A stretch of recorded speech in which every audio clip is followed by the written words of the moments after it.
Welcome back to the deep dive. Today we are stepping into the ring. Oh boy. And I don't just mean a boxing ring. Well, actually, I kind of do. We're talking about the most high-stakes, full-contact sport there is. Marriage. Marriage. It is definitely a contact sport. But, unlike boxing or football, most of us step into it with zero training. There's no referee, and there's definitely no rule book. Right. We just show up on game day and hope for the best, which is, when you think about it, completely insane. In boxing, you have rules. In baseball, you have ground rules. You can't just, tackle the pitcher because you're frustrated. But in marriage, when a fight starts, for a lot of us, and I'm including myself here, it just turns into a street brawl. And that distinction is everything. A street brawl versus a regulated match. What's the difference? Well, street brawl, there's no objective other than to hurt the other person. Yeah. To win at all costs, it's just chaos.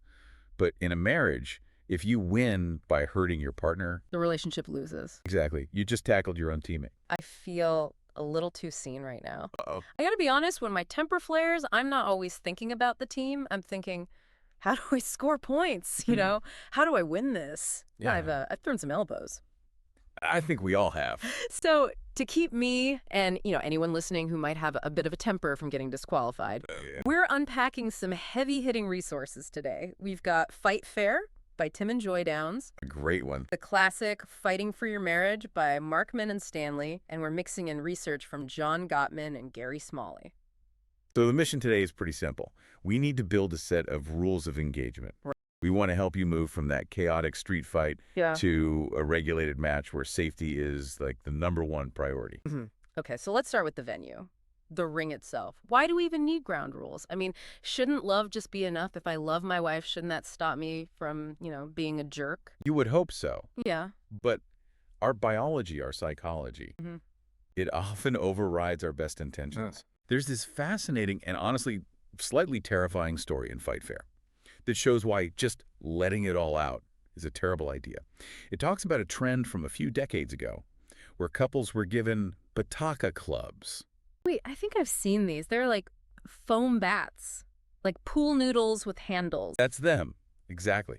And the psychological theory at the time was all about catharsis. releasing the anger. Yeah, the idea was if you're mad at your spouse, don't hold it in, pick up this soft foam bat and just whack them with it. It was supposed to be a safe way to release aggression. On paper, that sounds like a fun Friday night. You forgot the milk? On guard? It sounds totally harmless. Mm. But the authors point out that while the bats were foam, the aggression was very real. And here's the thing. Mm. It didn't work. Oh. Couples found that the foam didn't hurt enough to actually satisfy their anger. So what do? Oh, no. They started aiming for sensitive spots, the face, the groin, or they just swung harder. So instead of getting the anger out, they were practicing how to attack each other. Exactly. They were rehearsing aggression. It taught them that that venting raw rage was the solution. Now, apply that to words. Oof.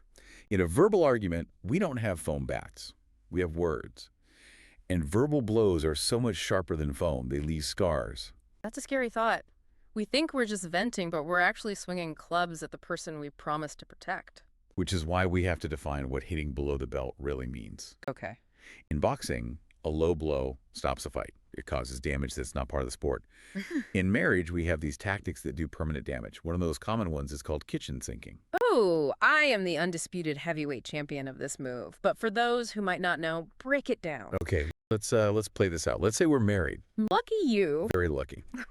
Okay, so I come home and I say, hey, I'm frustrated that you left your dirty dishes on the counter again. The issue is the dishes. Your turn. Okay, I'm triggered, I'd say. Oh, the dishes. Really? That's rich coming from you. Your shoes have been in the hallway for 3 days. And while we're on it, remember when you forgot to pay the electric bill last month? And honestly, you're sounding exactly like your mother right now. Whoa. Time out.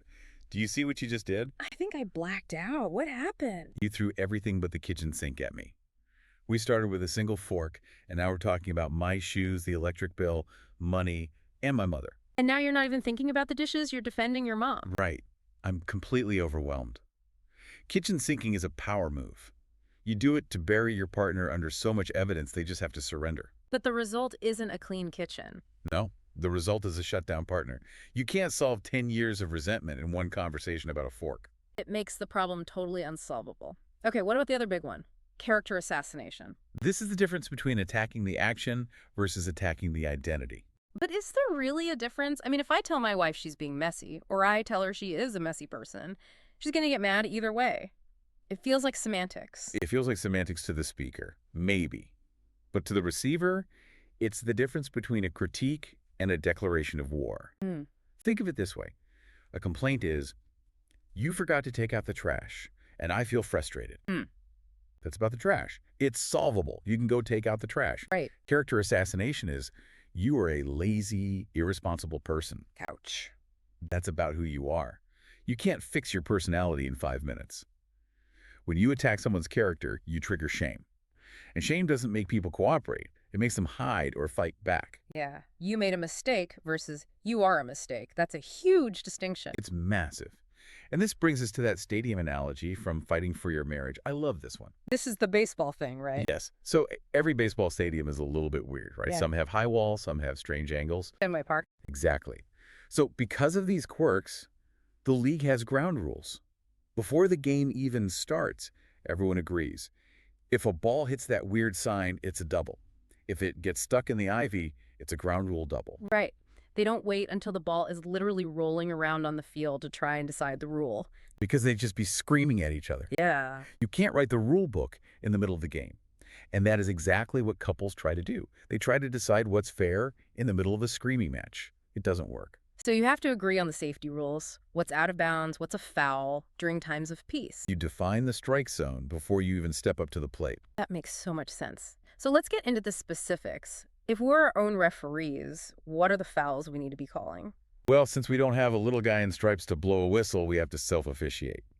Fight Fair lists a few common illegal moves.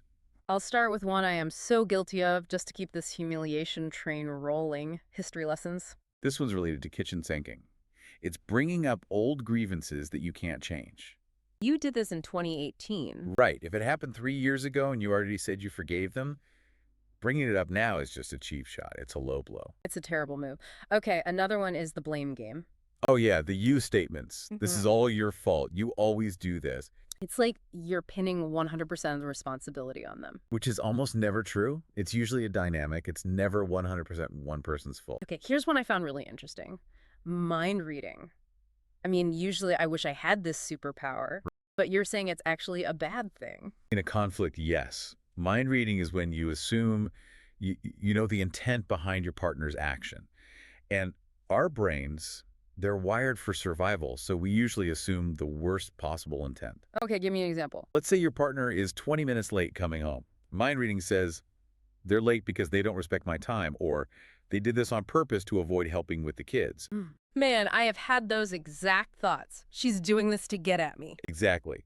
But the reality could be traffic. It could be anything. But once you voice that assumption, you only did that to hurt me. You've escalated the fight. You're now arguing about a motive you completely invented. You're fighting a phantom. So, history lessons, blame, mind reading, all fouls.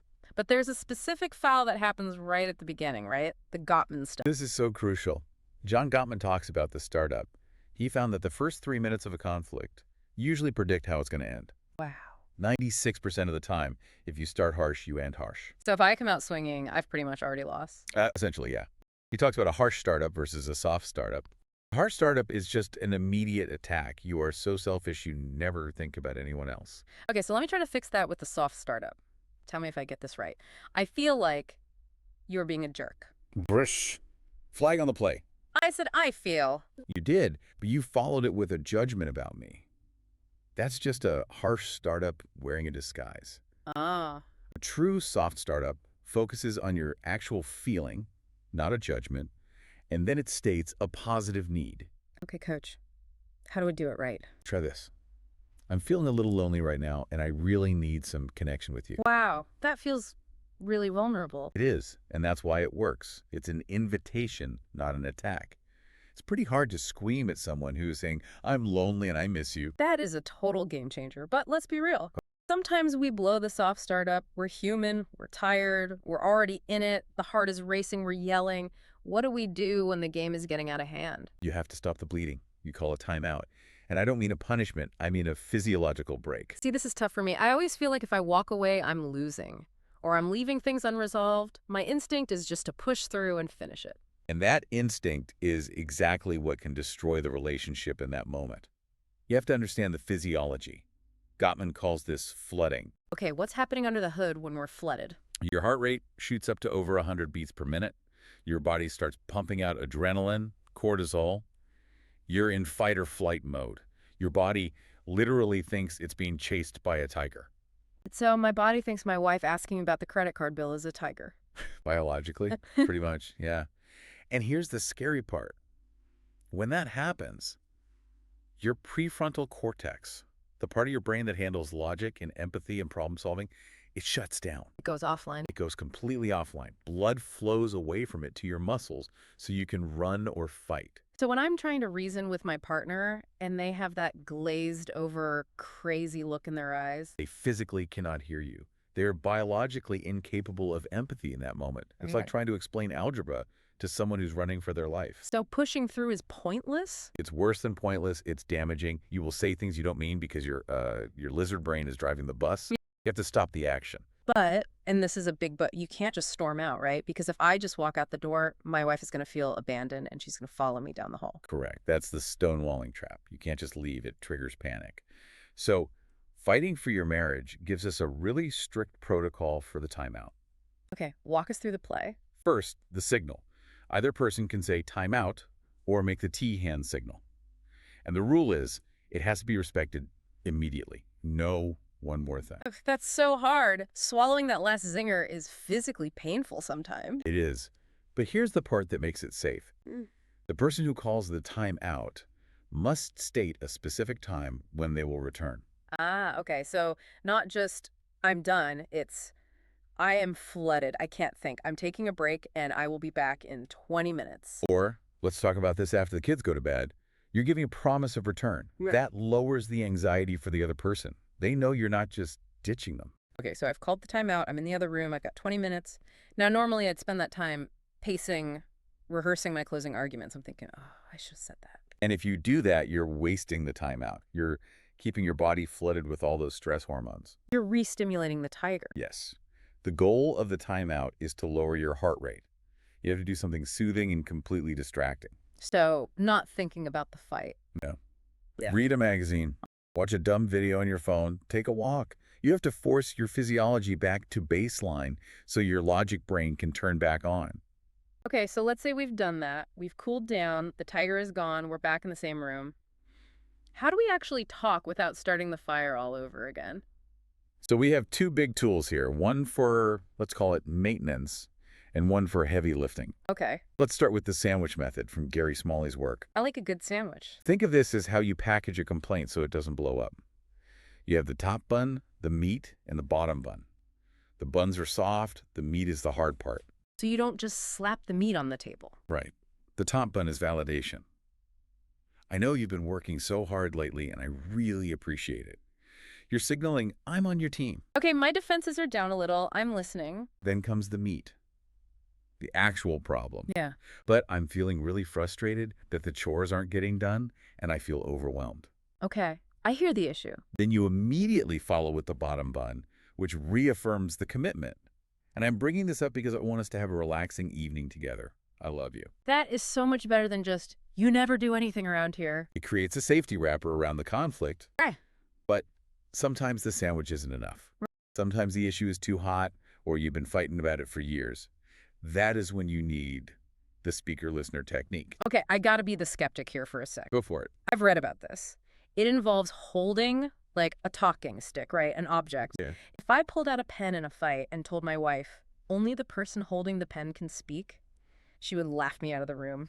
Does this actually work? It absolutely works. But you have to embrace the awkwardness. It is awkward, it's slow, and it feels artificial. But that's precisely why it works. Oh, so. It forces you to slow down a process that is moving way too fast. You agree on the rule beforehand, and you designate the floor. It could be your remote control, a pillow, whatever. And the rule is absolute. Yeah. Only the person holding it can speak. Yes. And the listener. Yeah. Their job is the hardest. They can't rebut. They can't roll their eyes or sigh. Their only job is to paraphrase. So what I hear you saying is, That you feel overwhelmed when the kitchen is messy. Is that right? yeah, You don't get to defend yourself. Not yet. You don't get the floor until the speaker says, yes, you understood me. I can see the value there. It kills the interruption battle, where you're just waiting for them to take a breath so you can jump in and correct them. You can't do it if you don't have the remote. Right. It forces you to actually listen instead of just reloading your own argument. And honestly, most fights aren't even about the issue itself. They're about not feeling heard. It's amazing how often we fight just to be understood, not even to be right. Exactly. Empathy disarms the defense. So let's bring this all home. We've got the rules, the fouls, the timeouts, the plays. But it really all comes back to a mindset, doesn't it? The teamless mindset. In a marriage, you are on the same team.